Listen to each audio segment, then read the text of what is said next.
Have you ever met the connector? Well, he ponders, he helps, he creates, he writes, he speaks. He basically connects people and brings them together. I speak about Paul Solano of PS and All Marketing Group.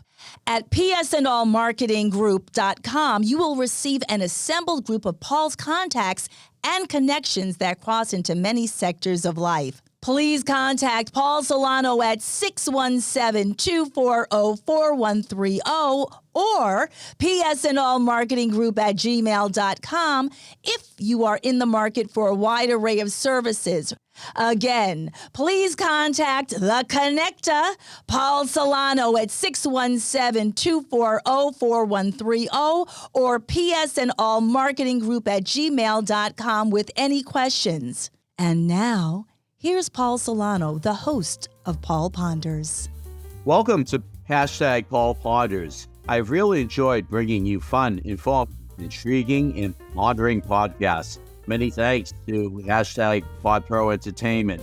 Today's collaborating sponsor, Scott Albertson of #Project142.org, Riverworks Credit Union, NMLS number 410564, and Remax Renaissance Realty of Reading. Thanks for listening, rating, reviewing, and subscribing. Let #Paul Ponders begin. Greetings, everyone. How is everyone doing today? We're very pleased to have another episode of #Paul Ponders, and today's guest is a friend and colleague. His name is Mr. Richard Trotta. He's director of the Center for Citizen and Social Responsibility from Medford, Mass. Richard, welcome. Pleasure to be here, Paul. Thanks for having me. Absolutely. Great to have you on. So, Richard, if you want to tell our listeners about the Center for Citizen and Social Responsibility, please. Yep. This is a program that I created about 10 years ago from grant money that I received from Michael Bloomberg, and then after that we got funding from the Cummings Foundation and Crystal Campbell Betterment Project. So basically, the program is an after-school program that students meet at each school in small groups with an advisor, and they do community projects. We employ project-based learning techniques, which allow students to be actively involved in the process. They choose the social issue they want to work on, and they work in small groups to come up with solutions, things that may help address a social issue or a local issue. Sometimes it's a project at the school, sometimes it's in the city, and sometimes it could be global projects like climate change. And so over the years, we've had thousands of students go through, and we've been recognized on national TV and local TV, and we have been granted money from multiple sources. So Tufts University is actually one of our benefactors as well. So this program has gone well for the last, since 2017-16, and I believe that it'll continue going for the next decade, I hope. Absolutely. Now, this is this program founded back in 2013. 2013, indeed, was founded independently, and it's still an independent program, or is it part of the public school system? It's part of the school system because they serve as a fiscal agent, but the grant program is independent of the school's curriculum or the school plan, so to speak. We follow the same guidelines as far as physical guidelines and also the global guidelines of the district. We try to maintain alignment with the school district curriculum. That's great. Now, I know that one of the nationally recognized projects was the Sidewalk Project. If you want to let our listeners know about the 3D Sidewalk Project. Yeah, a few years ago, at one of the elementary schools, the Brooks Elementary School in Medford, one of the fifth graders young lady whose brother was sort of brushed by a car not stopping at a crosswalk. And so her and another partner decided to find a solution that might make the crosswalk safer. So they looked into it and they found an artist who could paint three-dimensional objects, and they had him paint a three-dimensional uh, crosswalk. They looked like they were some cinder blocks in the middle of the crosswalk. So when the cars came up, they obviously stopped, and it worked very well. Probably after a while they got used to it, but it was picked up by the local press and then the national press, and we were on. I think the program was CBS Sunday morning or Saturday morning, and it was also on the magazine. Scholastic magazine had an article about it as well. So we get that. So, and these students were, elementary school students who created this with the help of an advisor, Michael Coates. That is tremendous. It really is. So it's really something where the project-based learning really works out quite well. Yeah, project-based learning is, you know, um, as far as learning goes, the more students are involved, the more they have an active part in the learning, the more they process things multiple ways by doing projects. Not only do they learn more about whatever the content is, but they learn a great deal about themselves. They gain more, they get enhanced self-esteem. They work together as teams, so they learn how to work together.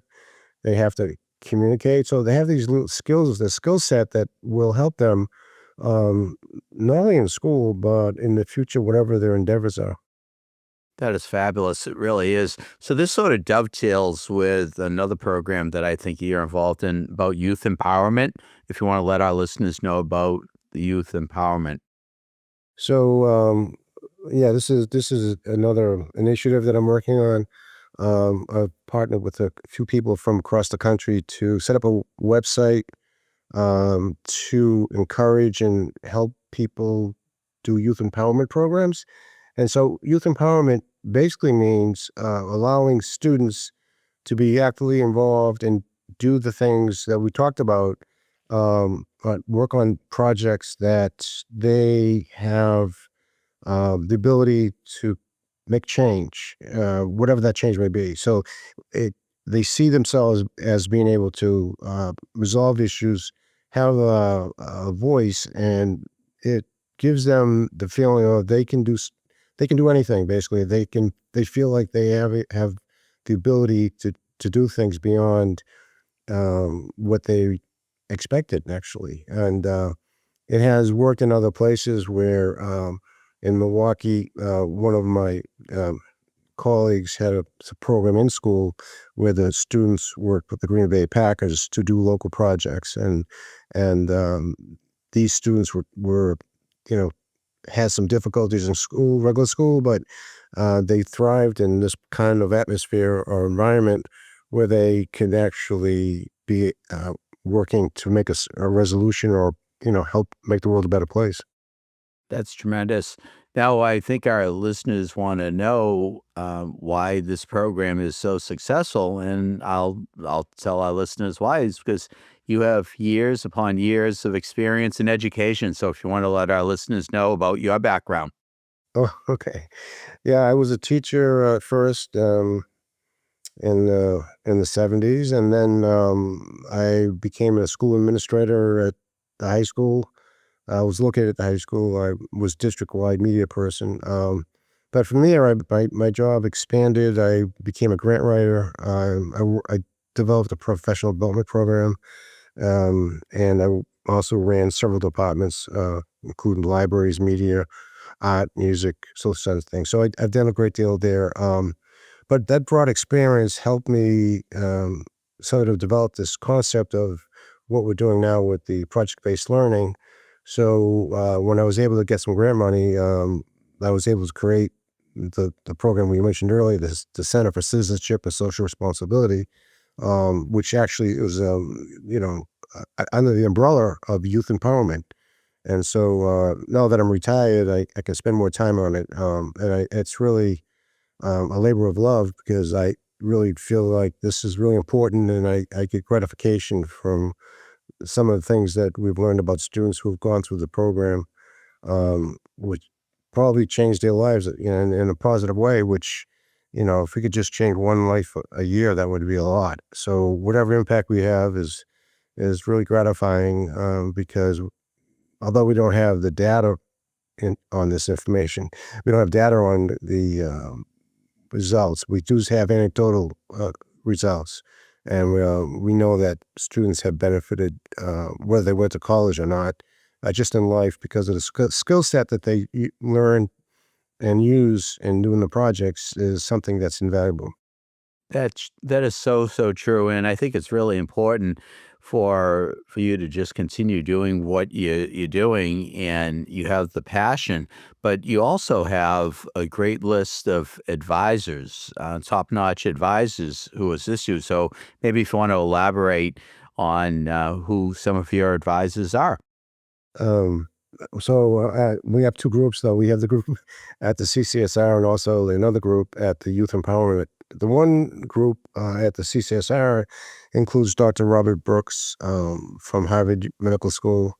Um, we have Roy Bellson, former superintendent of schools; John DeOria, former director of the Teacher 21 professional development program that was a very influential program for teachers in Massachusetts. Um, we have Celine, what's her name?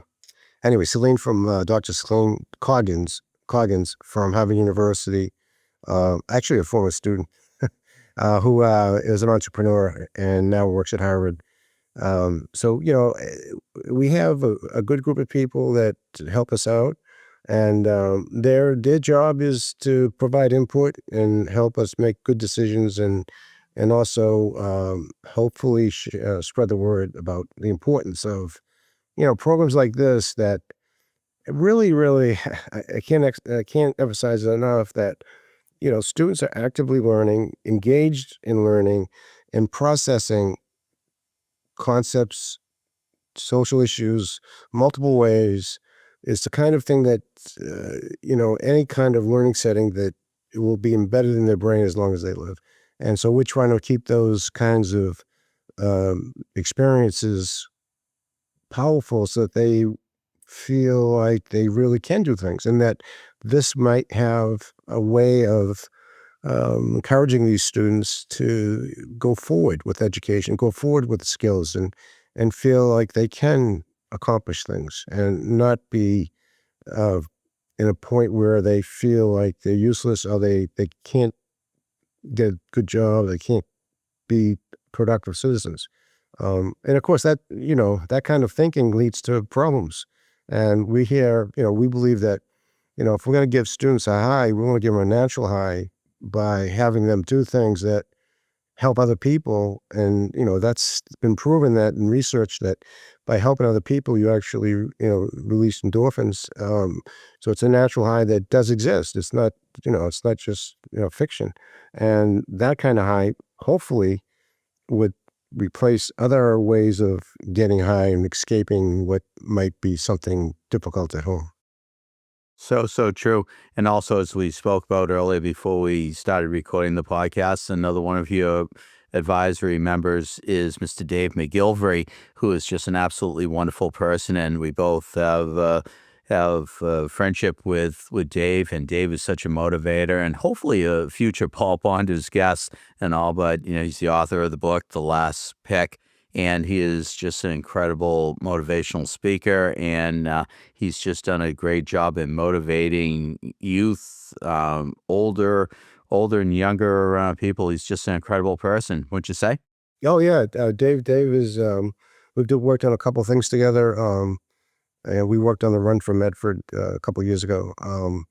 He's a super guy, and he uh, really, you know, supports us, and we support him, and we have a similar goal.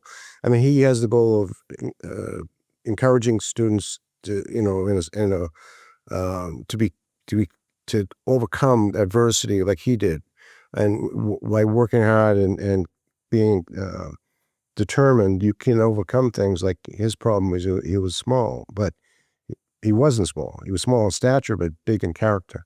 And that's the kind of thing that Dave promotes. And we do the same thing in a way. We try to develop the feeling in students that they can overcome things and they can create things. And so um, it's great to have Dave as another Medford person who is doing great things. And he's like, thanks for reminding me. He's on the board of advisory board as well. So yeah, he does a great job, and we'll be working together in the future, I believe. Oh, absolutely. And Dave, his motivational talks never get old, and I just feel so much better when I hear his inspiration. And I can only imagine what it's like for the youth to, in fact, just hear his message and hear the messages from what is passed along to them from you and your colleagues. So I applaud you for doing what you're doing. You're doing a tremendous job. So, if our listeners wanted to, in fact, go to your website, what is your website, please? So the website for the CCSR is www.ccsrmedford.org. So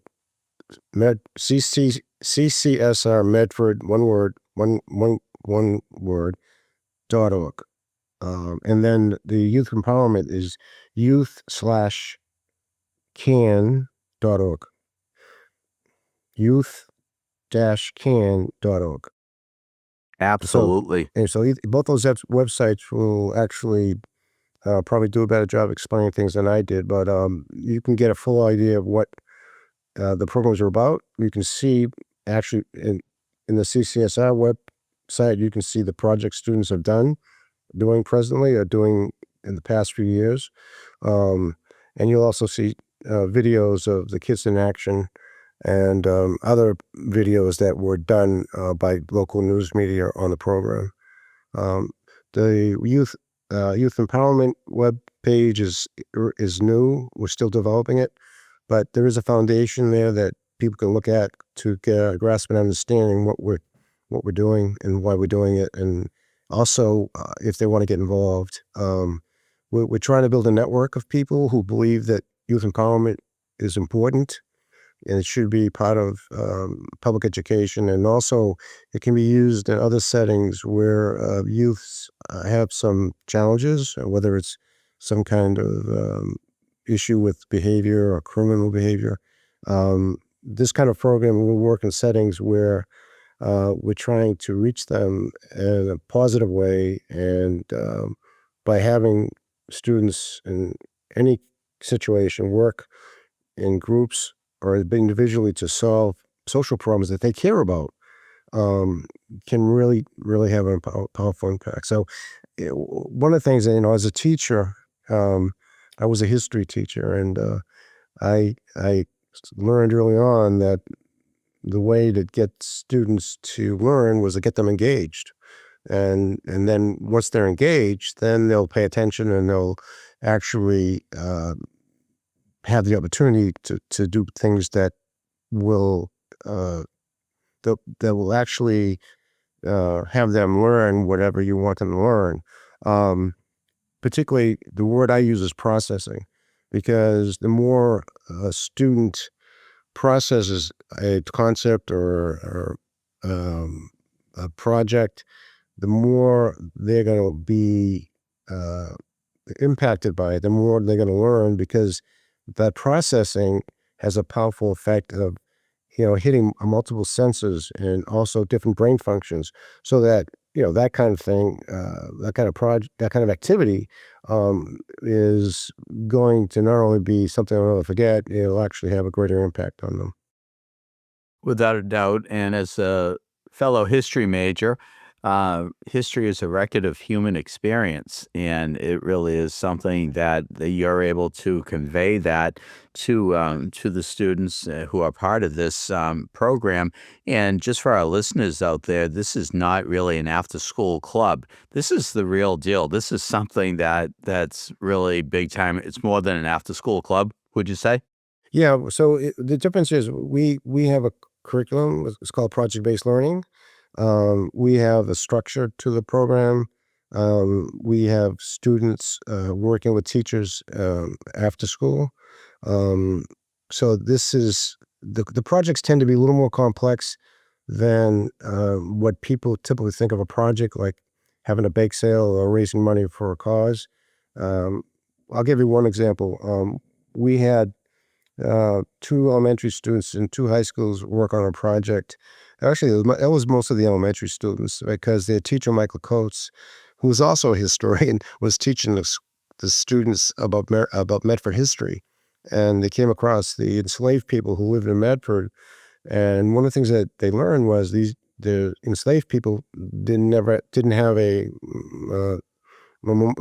a tombstone or a memorial or a gravestone. There was no marker that they existed. And so these two students, with the help of a couple of high school students, um, they raised $4,000 to put a permanent memorial in the old cemetery in Medford Square. And they had a ceremony, which they invited the mayor, the school committee, city council, other local dignitaries. And what they did was they ran this whole thing. People spoke, and then they had 50 little stones with the name on them, and each one of those stones represented one of the enslaved people that did not have a memorial stone. And they had this, when the students read the name of each of the enslaved people, and they someone came up, who had it, came up and put it in a bucket, and they rang a bell. And they did that for 50 of the enslaved people, which was a very moving experience. And that was one of the kinds of projects we're talking about. That it was certainly powerful for the people who were there, and certainly it was powerful for the students who worked on it. And that's something that I'm sure that it'll carry with them the rest of their lives. And that's the kind of thing we're talking about when we say it's more than a club, because it gets into curriculum, it gets into leadership skills, and those kinds of things that students, whatever they do in the future, will benefit from. Wow, that is really, really very powerful. So, Richard, as we start to wind down, I think it's safe to say that you have totally won me over to take the leap and to become send my resume, my bio, my headshot along for maybe becoming one of your board of advisors. Yeah, I'd love to have you on board. And we need more people like you who can spread the word, and put seeds in the minds of people who work in schools or parents, that there's more to education than getting an A on the test. And we have to have that. Of course, we have to have academics, but we shouldn't exclude experiences like we talked about. We shouldn't exclude helping students become more self-confident, have higher self-esteem, and also gain skills that they need, whatever they do. I mean, communication skills are critical, and you get that by working with other people and trying to convey things and communicate with your team, the teachers, the people, the business people they reach out to. I'd love to have you on board. I think you'd be a great addition to the group. Thank you. I really appreciate that. So, Richard, one last shout out for Richard Trotta, Center for Citizen and Social Responsibility. How do our listeners reach out to you? Best way is to the webpage. I can just my email address is on the webpage. So it's the CCSR one in Medford is my email address. I'll give it. I'll state it. It's Trotta, RTROTTA at medford.k12.ma.us. I don't know who did that, but it's easier just to look it up on the webpage. And I'll give the webpage one more time. It's CCSR Medford, one word, .org. And the youth empowerment is youth-can.org. That is fabulous. Well, Richard Trotter, I want to thank you for being a guest on Paul Ponders today and continue to do the great work. Sam, thanks for having me. I really appreciate it and look forward to working with you. Same here. Hashtag indeed. I trust that you have enjoyed hashtag Paul Ponders. Again, my name is Paul Solano of PS&All Marketing Group, and I may be reached via email at paul@paulponders.com to do some more pondering. Many thanks to my longtime collaborative friend and associate, Alonzo Amos of Pod Pro Entertainment, in bringing you our fun, exciting, and informative podcasts. You rock, Techie Alonzo. With PS&All Marketing Group, I created a side gig to connect you and get things done. Please do not hesitate to reach out to me at paul@paulponders.com with any questions. Subscribe to our YouTube channel at Paul Ponders. Follow us on Twitter at Paul Ponders Pod. Follow us on Instagram at Paul Ponders Podcast.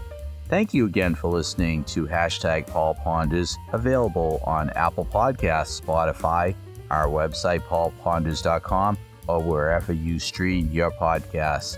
Subscribe, stream, rate, and review our shows. Your ratings and reviews help our show reach new audiences.